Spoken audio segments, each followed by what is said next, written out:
Hello दोस्तों, kidney की important जांचों में एक किडनी बायोप्सी जांच होती है। आज इसके बारे में बात करें कि किस तरह की जांच है, कैसे की जाती है, किस तरह का प्रोसीजर है, उससे क्या रिजल्ट्स मिलते हैं और इसकी क्या इंपॉर्टेंस है। ये सारे एस्पेक्ट पर बात करेंगे क्योंकि किडनी की बीमारियों की जांचों में ये बहुत इंपॉर्टेंट जांच है जो अक्सर लोगों को पता नहीं रहता है। ज़्यादातर लोग यूरिन के एनालिसिस करते हैं, ब्लड के एनालिसिस करते हैं, सोनोग्राफी करते हैं। बायोप्सी कब करी जाती है और उसकी क्या इंपॉर्टेंस है, इसको लोग डिस्कस नहीं करते। तो आज हम इस एस्पेक्ट को बात करेंगे। टॉपिक पर जाने से पहले जो लोग हमारे चैनल पर नए हैं उन्हें रिक्वेस्ट करूंगा कि चैनल को सब्सक्राइब करें, वीडियोस को लाइक करें, शेयर करें, फॉलो करें, कमेंट करें, पूरा देखें।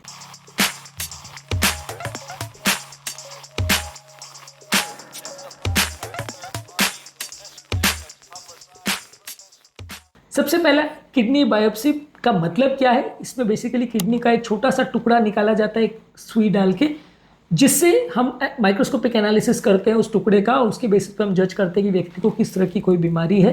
ये ज़्यादातर वैसी बीमारियों में जज करने के लिए किया जाता है जहाँ पे हमको पेशेंट का पैथोलॉजिकल एनालिसिस करना है कि पेशेंट को सूजन है तो कौन से टाइप की सूजन है, ट्यूमर है तो कौन से टाइप का ट्यूमर है, या पेशेंट की ओवरऑल दवाई थेरेपी जो हम दे रहे हैं उससे रिस्पॉन्स आ रहा है कि नहीं, सूजन कम हो रही है कि नहीं, ट्यूमर कम हो रहा है कि नहीं।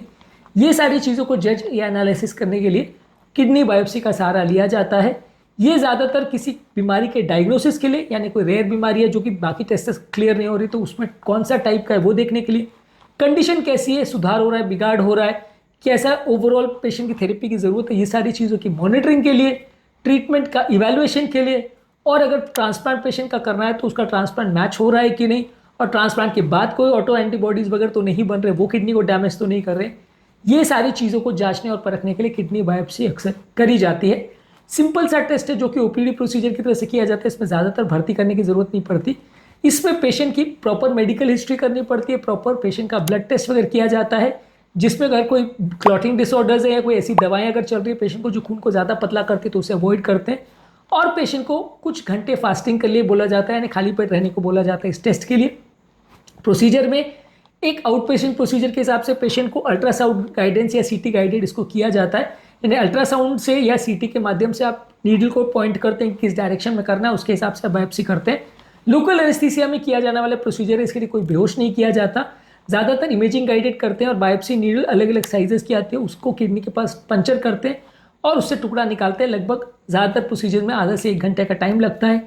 इसके बाद पेशेंट की मॉनिटरिंग करते हैं, क्योंकि कई बार पेशेंट को उसके बाद यूरिन में थोड़ा ब्लड वगैरह आ सकता है। 1 आध दिन के लिए पेशेंट को रेस्ट करने को बोला जाता है और जो बायोप्सी में जो टुकड़ा निकाला जाता है फिर उसको पैथोलॉजिकल एनालिसिस किया जाता है कि उसमें स्पेसिफिक जो एंटीबॉडीज़ या इम्यूनिटी या कोई रिएक्शन या कोई क्लॉट या कोई डायबिटीज़ रिलेटेड चेंजेस, जो चीज़ हम देखना चाह रहे हैं वो चीज़ें है या नहीं, और उसके बेसिस पे एग्जैक्टली कैसी ट्रीटमेंट स्ट्रैटेजी करनी है उसको जज किया जाता है। मान लीजिए अगर हम कैंसर की जाँच करें तो कैंसर वाले सेल्स हैं या नहीं, ये सारी चीज़ों को माइक्रोस्कोप द्वारा देख के एनालाइज करते हैं। इसमें कुछ खास रिस्क तो नहीं है, पर हाँ कभी कभार पेशेंट को थोड़ा पेन डिस्कम्फर्ट हो सकता है, कभी कभार रेयरली इसमें ब्लीडिंग हो सकती है, कई बार सीवियर ब्लीडिंग भी हो सकती है, क्योंकि कई बार क्या है आप पंचर कर रहे हो, वहाँ पे कोई छोटी मोटी नली हो वो अगर डैमेज हो जाए तो सीवियर ब्लीडिंग भी हो सकती है। इसलिए ज़्यादातर ये प्रोसीजर हॉस्पिटल में किया जाता है, हालांकि भर्ती करने की आवश्यकता ज़्यादातर पेशेंट को नहीं पड़ती है।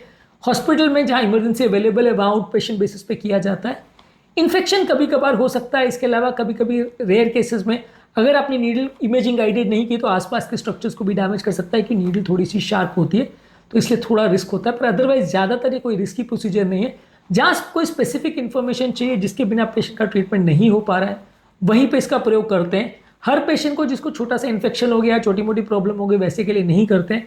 जहाँ आपको किडनी का टुकड़ा चाहिए कुछ स्पेसिफिक पैथोलॉजिकल एनालिसिस करने के लिए, वहीं पे इसका प्रयोग करते हैं। ज़्यादातर इस तरह के पेशेंट्स का जो पैथोलॉजिकल एनालिसिस होता है उसके बेसिस पे रिजल्ट डिसाइड होते हैं। पेशेंट का ट्रीटमेंट स्ट्रैटेजी बनाया जाता है, वो पेशेंट को बताया जाता है, और फिर अगर दोबारा बायोप्सी की ज़रूरत है ये देखने के लिए कि ट्रीटमेंट जो कर रहे हैं उसका रिस्पॉन्स आ रहा है कि नहीं, तो उसके लिए दोबारा बायोप्सी भी कर सकते हैं। ज़्यादातर ये सिंपल प्रोसीजर है, बहुत ज़्यादा कॉस्टली नहीं है। ज़्यादातर हर नेफ्रोलॉजी सेंटर जहाँ पे किडनी का ट्रीटमेंट होता है वहाँ पे करते हैं। ज़्यादातर इंटरवेंशनल रेडियोलॉजिस्ट और किडनी के डॉक्टर्स यानी नेफ्रोलॉजिस्ट और इंटेंसिविस्ट सभी लोग करते हैं, सिंपल सा प्रोसीजर। लेकिन हाँ इसमें यह है कि हॉस्पिटल में जहाँ एडमिशन की फैसिलिटीज़ है वहाँ पे करते हैं, ताकि वंस इन ए वाइल भी अगर थोड़ा ब्लीडिंग या इस तरह का प्रॉब्लम हो जाए तो उसे मैनेज किया जा सके, पर अदरवाइज इसमें बहुत ज़्यादा कोई रिस्की कुछ नहीं है।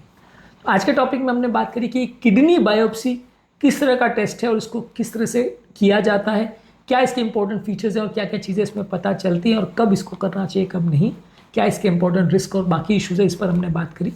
उम्मीद करूंगा कि आज के टॉपिक में कुछ नया जानने को मिला होगा।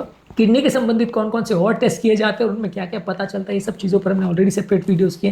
किडनी की बीमारियों के साइन सिम्टम्स पर वीडियोस किए, इन्हें भी जरूर चेकआउट करें। उम्मीद करूंगा कि आज के टॉपिक में कुछ नया जानने को मिला होगा। जो लोग हमारे चैनल पर नए हैं उन्हें रिक्वेस्ट करूंगा कि चैनल को सब्सक्राइब करें, वीडियोस को लाइक करें, शेयर करें, फॉलो करें, कमेंट करें पूरा दिन।